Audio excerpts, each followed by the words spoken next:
This is a 1903 Baldwin Locomotive steam engine.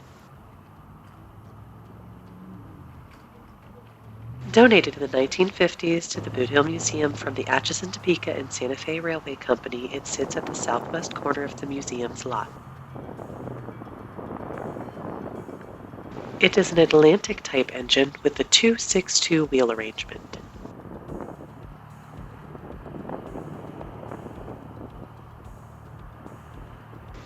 It has accrued more than 1 million miles in its working life. Now it sits with an informational plaque explaining why the area had to add moving cattle by train versus just cattle drives.